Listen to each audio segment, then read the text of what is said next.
Welcome, everyone. Tonight, we step into the shadows of the unknown. What you are about to hear will chill you to the bone. Hush now, are you ready? Well, let's find out, shall we? The old creaky house had stood on the edge of town for as long as anyone could remember. It was one of those places that kids dared each other to enter but never actually did. The paint had long since peeled away, leaving behind a weathered shell. The windows, dark and broken, looked like eyes staring out into the emptiness. Tom had always been curious about the house. He had heard all the stories growing up, the ones about strange noises and ghostly figures in the windows. But Tom was a skeptic. He didn't believe in ghosts or haunted houses. So one gray autumn afternoon, he decided to explore the house for himself. He stepped inside, the wooden floorboards groaning under his weight. The air was thick with dust, and cobwebs clung to the corners like ancient drapes. As he moved from room to room, he felt a chill in the air, but he brushed it off. It was just an old, abandoned house, after all.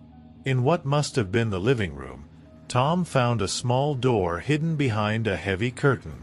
It creaked open to reveal a narrow staircase leading down to a basement. His curiosity piqued, he descended the stairs. The basement was dark and damp, filled with old furniture covered in sheets. That's when he saw it, a small leather-bound book lying on an old wooden table. It was a diary. The name Emily was scrawled across the cover in faded ink. Tom opened the diary, the pages yellowed with age, and began to read. The first few entries were innocent enough. Emily wrote about her days, her friends, her family. But as he read on, the entries grew darker. Emily wrote about hearing strange noises at night, footsteps outside her bedroom door, whispers in the dark. She wrote about feeling watched, even when she was alone. Tom felt a shiver run down his spine, but he kept reading. The entries became more frantic. Emily described seeing a shadowy figure at the foot of her bed, waking up to find scratches on her arms. She wrote about her parents not believing her, thinking she was just having bad dreams. Then, one night, Emily wrote about deciding to find out what was haunting her. She stayed up late, hiding under her covers, waiting. Around midnight, she heard the footsteps again. She peeked out from under her blanket and saw the figure. Tall, dark, with eyes that seemed to glow in the darkness. Tom's heart pounded in his chest as he read. He could almost feel Emily's fear, her terror. She wrote about the figure getting closer, whispering her name. She tried to scream, but no sound came out. The last entry was short, just a few words scrawled in shaky handwriting. "It's here. I'm not alone." Tom closed the diary, his hands trembling. He felt a cold breeze brush past him and turned to see the basement door slowly closing. He was not alone. He could feel eyes on him, watching him. The air grew colder, and he could hear faint whispers. Panic set in. Tom ran up the stairs, the whispers growing louder, more insistent. He stumbled into the living room and froze. The shadowy figure from Emily's diary stood before him, eyes glowing in the dim light. It whispered his name, just like it had whispered Emily's. Tom's breath caught in his throat. He backed away slowly, his heart racing. The figure moved closer, its form shifting and changing. It reached out, and Tom felt a cold, clammy hand on his arm. He pulled away, bolting for the front door. He burst outside, gasping for breath. The sun had set, and the street was empty. Tom looked back at the house, half expecting to see the figure in the window.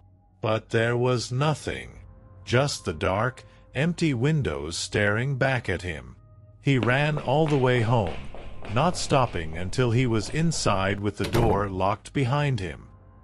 He tried to tell himself it was just his imagination, that the diary had spooked him, but he couldn't shake the feeling that he had brought something back with him from that house.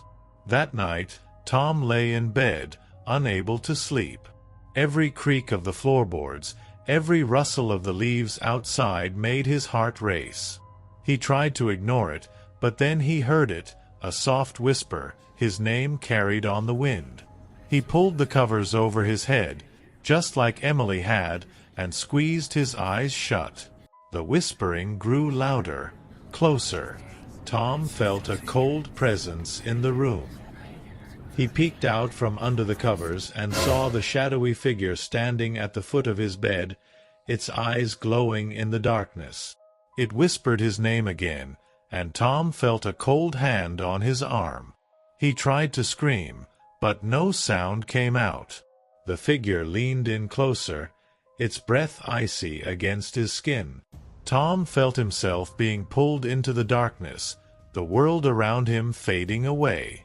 The last thing he heard was the whisper, echoing in his mind, "You're not alone." The next morning, Tom's friends found his house empty. His bed was unmade, his phone and keys on the nightstand. But Tom was gone, vanished without a trace. The only clue was a small leather-bound diary lying open on his bed, the last entry scrawled in shaky handwriting. "It's here. I'm not alone." People in town still talk about Tom and the old house on the edge of town. Some say you can hear his voice at night, whispering from the shadows. Others say the house is cursed, that anyone who enters will never leave. But no one dares to go near it anymore. And if you ever find an old diary in a dusty, abandoned house, remember this story. Some things are better left alone. Because you never know what might be waiting in the dark, just out of sight, watching, whispering your name. Hush now, until next time. Sleep tight and beware the whispers. Hush.